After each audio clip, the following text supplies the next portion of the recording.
स्वागत है आपका विष्णु लोक में। तो आज की इस वीडियो में हम पढ़ने वाले हैं भगवत गीता अध्याय 2 श्लोक नंबर 17। श्लोक नंबर 16 मेरे लास्ट वीडियो में हम पढ़ चुके हैं। श्लोक नंबर 17 पढ़ते हैं। अविनाशी तू तद्विधि येन सर्वमिदं ततम् विनाशमव्य यास्य न कश्चित कर्तुम महति।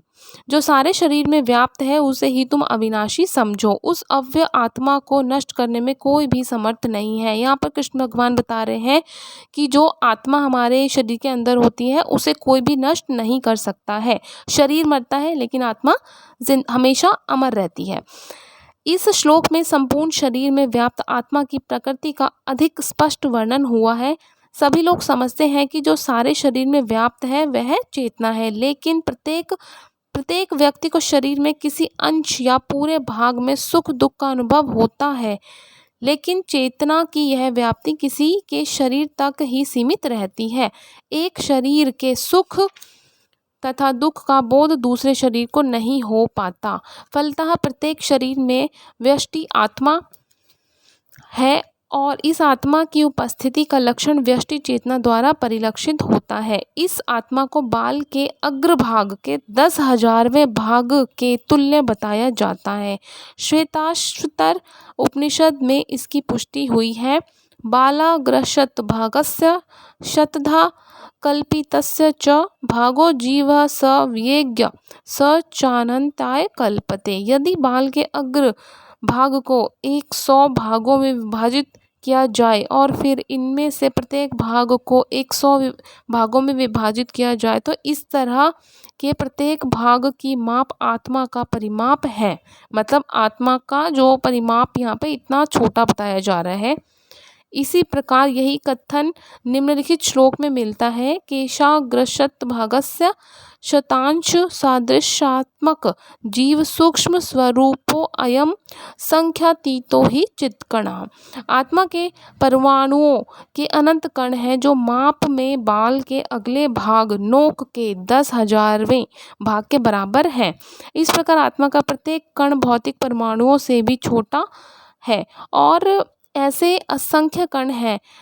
यह अत्यंत लघु आत्म स्फुलिंग भौतिक शरीर का मूल आधार है और इस प्रकार इस आत्म स्फुलिंग का प्रभाव सारे शरीर में उसी तरह व्याप्त है जिस प्रकार किसी औषधि का प्रभाव व्याप्त रहता है। आत्मा की यह धारा विद्युत धारा सारे शरीर में चेतना के रूप में अनुभव की जाती है और यही आत्मा के अस्तित्व का प्रमाण है।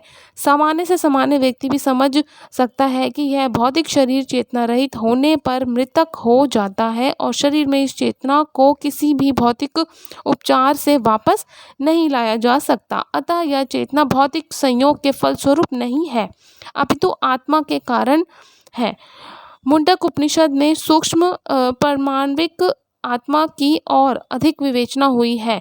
एषु अणुरात्मा चेतसा वेदितव्यो यस्मिन् प्राणः पच्वा संविवेश प्राणैश्चित् सर्वमोत्तम प्रजानां यस्मिन् विशुद्ध विभक्तेश आत्मा। आत्मा आकार में अणु तुल्य है जिसे पूर्ण बुद्धि के द्वारा जाना जा सकता है। यह अणु आत्मा 5 प्रकार के प्राणों में तैर रहा है। प्राण, अपान, व्यान, समान तथा उदान। यह हृदय के भीतर स्थित है और देहधारी जीव के पूरे शरीर में अपने प्रभाव का विस्तार करता है। जब आत्मा के 5 वायुओं के कल्मश से शुद्ध कर लिया जाता है तो इसका आध्यात्मिक प्रभाव प्रकट होता है। हठ योग का प्रयोजन विविध आसनों द्वारा उन 5 प्रकार के प्राणों को नियंत्रित करना है जो आत्मा को घेरे हुए है। यह योग किसी भौतिक लाभ के लिए नहीं अपितु भौतिक आकाश के बंधन से अणु आत्मा की मुक्ति के लिए किया जाता है। इस प्रकार अणु आत्मा को सारे वैदिक साहित्य ने स्वीकारा है। प्रत्येक बुद्धिमान व्यक्ति अपने व्यावहारिक अनुभव से इसका प्रत्यक्ष अनुभव करता है। केवल मूर्ख व्यक्ति ही इस अणु आत्मा को सर्वव्यापी विष्णु तत्व के रूप में सोच सकता है। अणु आत्मा का प्रभाव पूरे शरीर में व्याप्त हो सकता है। मुंडक उपनिषद के अनुसार यह अणु आत्मा प्रत्येक जीव के हृदय में स्थित है। क्योंकि भौतिक विज्ञानी इस अणु आत्मा को माप सकने में असमर्थ हैं अतः उनमें से कुछ यह अनुभव करते हैं कि आत्मा है ही नहीं। व्यष्टि आत्मा को निसंदेह परमात्मा के साथ साथ हृदय में है और इसलिए शारीरिक गतियों की सारी शक्ति शरीर के इसी भाग से उद्भूत है। जो लाल रक्त कण फेफड़ों में ऑक्सीजन ले जाते हैं वे आत्मा से ही शक्ति प्राप्त करते हैं। अतः जब आत्मा इस स्थान से निकल जाता है तो रक्तोत्पादक संचालन जो फ्यूजन होता है बंद हो जाता है। औषधि विज्ञान लाल रक्त कणों की महत्ता को तो स्वीकार करता है किंतु वह यह निश्चित नहीं कर पाता कि शक्ति का स्रोत आत्मा है। जो भी हो, औषधि विज्ञान यह स्वीकार करता है कि शरीर की सारी शक्ति का उद्गम स्थल हृदय है।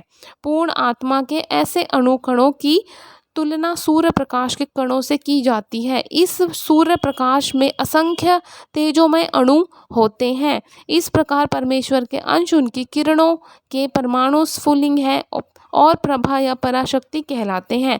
अतः चाहे कोई वैदिक ज्ञान का अनुगामी हो या आधुनिक विज्ञान का, वह शरीर में आत्मा के अस्तित्व को नकार नहीं सकता। भगवान ने स्वयं भगवद गीता में आत्मा के इस विज्ञान का विशद वर्णन किया है। Hare Krishna. Thanks for watching.